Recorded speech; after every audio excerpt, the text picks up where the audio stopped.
Au milieu d'une multitude de machines à coudre, les employés de cet exportateur de textiles de Shanghai produisent des échantillons de lingerie qui sont ensuite expédiés à des clients du monde entier. Les commandes sont en hausse et devraient atteindre les 43 millions de dollars cette année. Et ils sont déjà occupés avec les nouvelles commandes du printemps prochain. Le problème est que la plupart de ces commandes sont réglées en dollars et que l'appréciation continue du renminbi limite leurs bénéfices alors que le dollar perd de plus en plus de sa valeur. Basé sur un taux de change relativement élevé, nous supportons chaque mois des pertes de près d'1 million de yuans et cela a fortement touché notre fixation des prix pour 2021.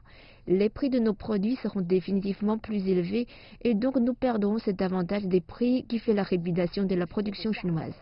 Le renminbi s'est renforcé d'environ 9% depuis son plus bas à plus de 7 yuan par dollar en mai dernier et s'est placé désormais à plus de 6,6 yuan pour 1 dollar durant près de 2 semaines. Alors pourquoi la devise chinoise continue à se renforcer face au dollar?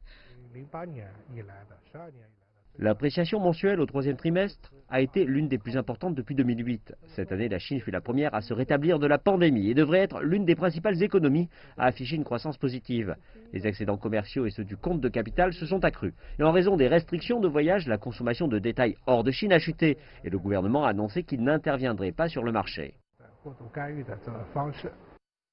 Chen et d'autres experts conviennent que si cette série d'appréciations se poursuit durant un certain temps, alors les exportateurs devront trouver des moyens de contourner le problème du renforcement de la devise chinoise en bloquant de futurs taux de change. Nous avons remarqué l'appréciation en juin et avons soupçonné qu'elle se poursuivrait pendant un certain temps. Nous avons donc décidé de bloquer le taux de change pour nos futures commandes.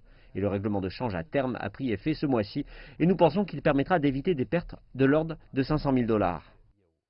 Et de nombreux autres exportateurs vivent actuellement la même chose. Au cours des dernières années, certaines sociétés d'export n'étaient pas au courant du possible impact que l'appréciation du renminbi pourrait avoir sur leurs revenus. Donc, ils n'ont pas prêté une grande attention à la non-concordance des devises dans leur bilan financier. Mais au cours de la seconde moitié de l'année, alors que le renminbi se renforçait, un nombre croissant d'exportateurs vient prendre des conseils en matière de gestion financière.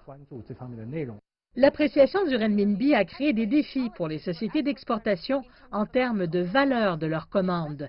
Mais cela accentue l'internationalisation de la devise chinoise et permet aux forces du marché de bénéficier d'un plus grand mot à dire dans la détermination des taux de change, alors que davantage d'exportateurs encouragent leurs clients à l'étranger d'utiliser le renminbi dans le règlement de leurs commandes.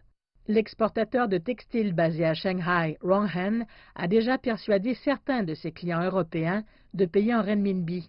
Et ses commandes réglées en devise chinoise ont désormais doublé. Les commandes utilisant le renminbi ont atteint 10% de notre total, atteignant près de 5 millions de dollars pour l'année. Certains de nos clients se trouvent en France, en Allemagne et en Grande-Bretagne et sont d'accord pour payer en renminbi. L'un de nos clients à Hong Kong est d'accord d'utiliser le renminbi pour régler ses commandes, même si la part de la devise dans les échanges commerciaux internationaux ne représente qu'une faible proportion. La pression croissante sur le renminbi commence à produire un effet sur le rôle de la devise dans le commerce international.